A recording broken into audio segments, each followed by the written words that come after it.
ઘણીવાર ભગવાન જતાવણીઓ સ્વપ્નમાં કરે છે. તો ભગવાનના સ્વપ્નમાં દર્શન થાય એને બહુ સારું માનવામાં આવ્યું છે. આખું સ્વપ્ન શાસ્ત્ર છે. સ્વપ્ન શાસ્ત્રના અંદર કહેવામાં આવ્યું કે તમને જો સ્વપ્નના અંદર સુખ દેખાય એને દુઃખ સમજજો, અને સપનાના અંદર દુઃખ દેખાય એને સુખ સમજજો.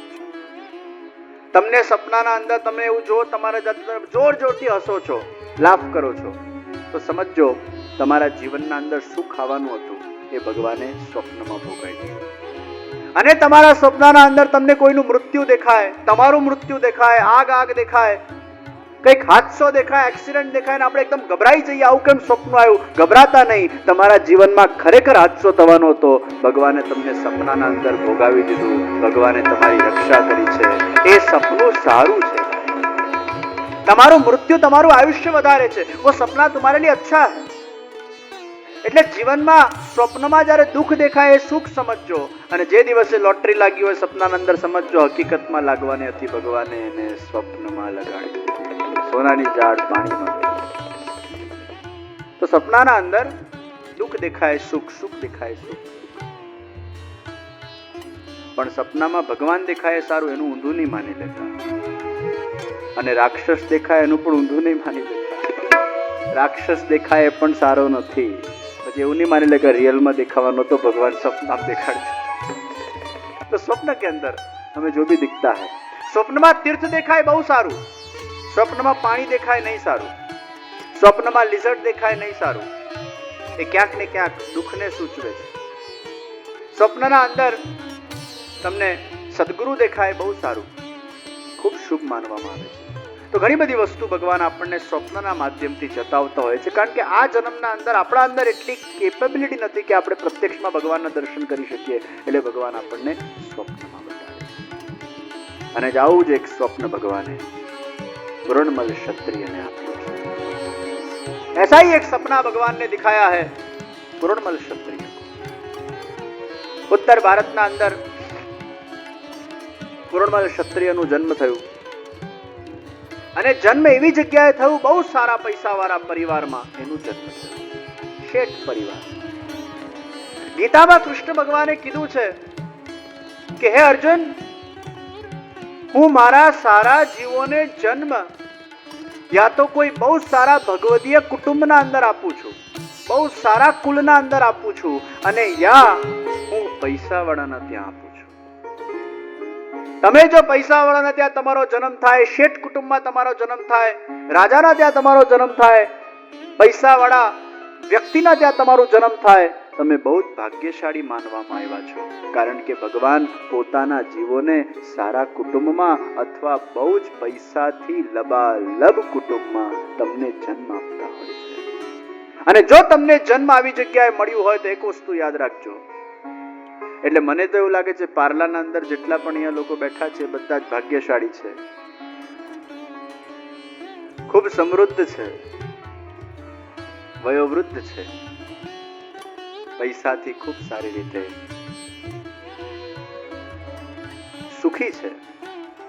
તો પૈસાથી તમે જો સુખી હો, તમને જન્મ મળ્યું ના હોય તો પણ તમે જો પોતાની મહેનતે સુખી બન્યા હો તો પણ ભગવાનના ક્યાંક ને ક્યાંક તમે બહુ જ કૃપા પાત્ર જીવ છો. એવું નથી કે ભગવાને તમને કૃપા કરી એટલે તમને પૈસો મળ્યો, પણ ભગવાને તમને પૈસો એટલે આપ્યો કે આ જીવ દ્વારા મારે કંઈક સારું કામ કરાવવું છે, આ જીવ દ્વારા મારે કંઈક મારું કાર્ય કરાવવું છે, આ જીવ દ્વારા મારે કંઈક સત્કાર્ય કરાવવું છે, એટલે એને હું પૈસાવાળા કુટુંબના અંદર જન્મ આપું છું. આ ભગવાન તમને આવું સારી જગ્યાએ જન્મ આપે છે, એમાં તમે બહુ જ ભાગ્યશાળી છો. પણ એ પૈસાના વિનિયોગ કરવા માટે ભગવાન જન્મ આપે છે, દુરુપયોગ કરવા માટે નહીં.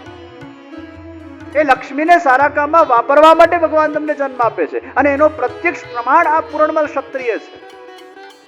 એને કેમ લક્ષ્મીવાળા કુટુંબમાં જન્મ આપ્યું તમને ખબર છે? તમે સારા કુટુંબમાં, પૈસાવાળા કુટુંબમાં તમારું જન્મ થયું હોય તો તમને ફાઇનાન્શિયલ ટેન્શન નથી હોતું.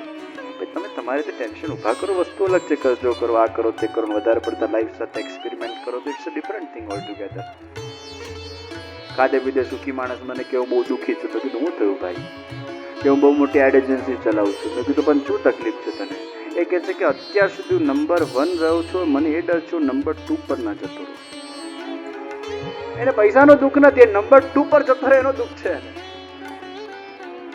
ઘણીવાર પછી આ બધા દુઃખો આપણે ઊભા કરતા હોઈએ છીએ, હોતા નથી જીવનના અંદર, પણ પછી બહુ બધું આવી જાય એટલે પછી ઝીણા ઝીણા વિષયોમાં આપણે દુઃખને જોતા હોઈએ છીએ. પેલું દુઃખ નથી હોતું. નાના બિચારા ગરીબ માણસોના જીવનના અંદર કાલે શું ખાઈશ એનું નક્કી નથી હોતું, અને એ લોકો બિચારા ક્યાંથી ભક્તિ કરી શકવાના. એ લોકો કરે છે, એવું નથી કરતા, પણ એ લોકોના જીવનમાં બીજા સ્ટ્રેસ ખૂબ હોય છે.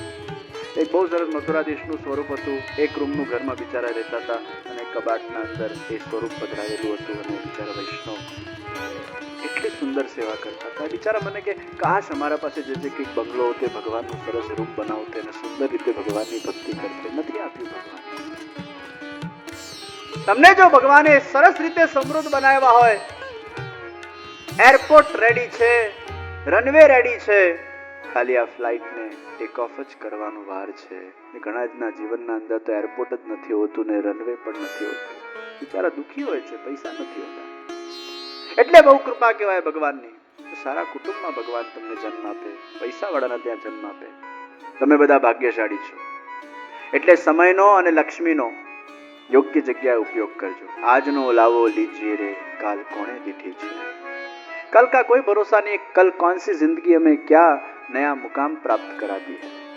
આજે હોય ને કાલે જતું રે. એટલે પૈસાનો સદુપયોગ કરવા માટે ભગવાન આપણને સારા કુળમાં જન્મ આપે છે. ભગવાન ઘણીવાર કોઈકના દ્વારા કેવડાવતા હોય. જો ભગવાનની આજ્ઞા કઈ રીતે થતી હોય છે? એક સ્વપ્ન દ્વારા થાય, એક સદગુરુ દ્વારા થાય, અને એક સદભગવદીય દ્વારા થાય. તમને કોઈકે ફોન કર્યો ચાલુનાથ દ્વારા, કે તમને કોઈકે ફોન કર્યો ચાલુ શ્રીનાથ ચૈત્રામૃતની કથાના અંદર જલારામ હોલમાં, તમને કોઈએ ફોન કર્યો તો એના બુદ્ધિના અંદર તમે ક્યાંથી આવ્યા કે એને તમને ફોન કરવાની ઈચ્છા થઈ?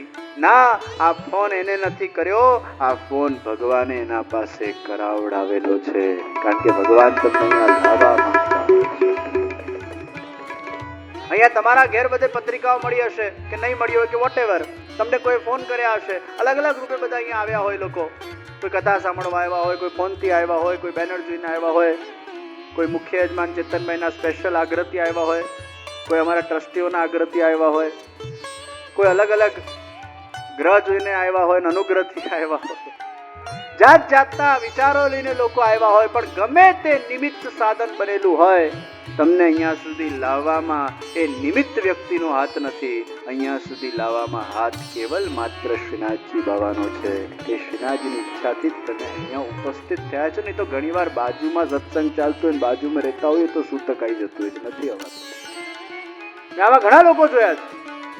બાજુમાં સત્સંગ ચાલતો હોય તો પણ આવવાની ઈચ્છા હોય, નથી આવી શકતા, નથી નીકળી શકતા.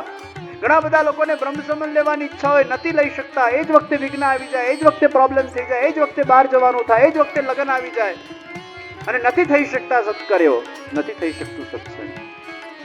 એટલે જ જ્યારે ભગવાન ઈચ્છા કરે છે ત્યારે જ તમને ફોન કરાવે છે. એટલે ભગવાનની આજ્ઞા સ્વપ્નમાં થાય, સદગુરુ દ્વારા થાય, સદભગવદીય દ્વારા થાય, અને એ આજ્ઞાનું ઉલ્લંઘન નહીં કરવું, અર્થાત મોઢા પર ના નહીં પાડવી. મોઢા પર ના પાડવી એટલે એ ભગવદ આજ્ઞાનું અપમાન. એ ના પાડવાની પણ એક કળા હોય છે.